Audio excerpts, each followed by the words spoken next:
Okay, I remember when you were one, like I can come to your place, like for example, a boy can walk very comfortably to a family of South Sudan and greet from one of the girls there, and everything was okay. Even marriage was so easy. But nowadays, things are so hard. Like right now, if I want to come to South Sudan and marry from a South Sudan girl, totally very hard. By then, we used to pay a dowry of 100, probably 50 to 100 cows. But nowadays, it's around 500. What happened exactly? Things have changed.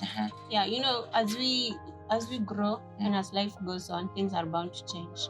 Like for example, right now in my country, inflation is really bad, and it's making our money very useless, right?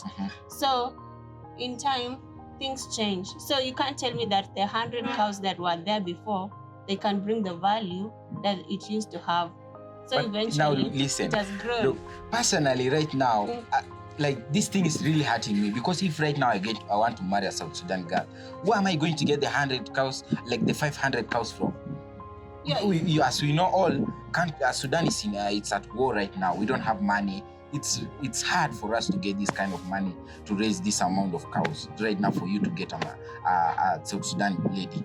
And this kind of like we want to bring these things to go back to when we used to pay 100 cows to marry a South Sudan lady, and now it's so hard.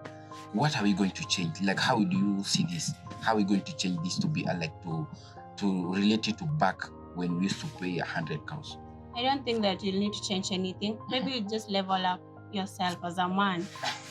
Because as the community has raised a man to be, like, he's the one that comes out with things, with the resources. So it's you. If you want to marry from our country, South Sudan, it's eventually you'll figure out how you're going to get that money. That's cows. Look, back, you remember when you used to be one country, it wasn't an issue to pay 100 cow.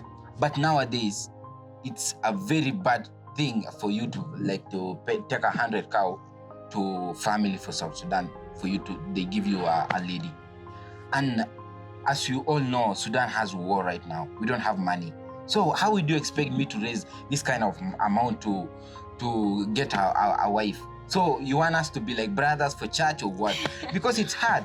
Like right now, imagine like we want to have this kind of a bond that we used to have before, because we want to have at this like I think the solution is here when we come to us together, Sudan and South Sudan, and we have this kind of we relate things that we used to have before, or we look for a good solution whereby we're going to bring this what really made us to change from marrying a girl with 100 cows to all the way to 500 cows. The 400 cows is so many for someone to get nowadays. As we all know, what this economy is not giving out there.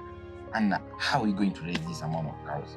Or what do you expect us to do as men, as Sudan, now to go have marriage to South Sudan ladies? You settle the peace in your country because your country has resources. If you settle down your conflict, you're able to raise that number of cows. But personally, for me, I can't do anything to solve that. You can't do anything. I'm talking about myself right now. I want to marry a South Sudan. Like for example, now I want to marry you. Where am I going to get the 400 cows from, or the 500 cows? I don't know. You'll have to come up with something. Now that's whereby we need to think as the two heads together. We need to bring a solution to this. By then, we used to have this kind of this united country together. We used to come out together. We used to like share our ideas, our heritage, and everything, and it used to be sweet. But nowadays, since we don't have this agreement whereby you have to a must for you to pay this kind of amount of money or other cows for you to marry a Sudanese lady.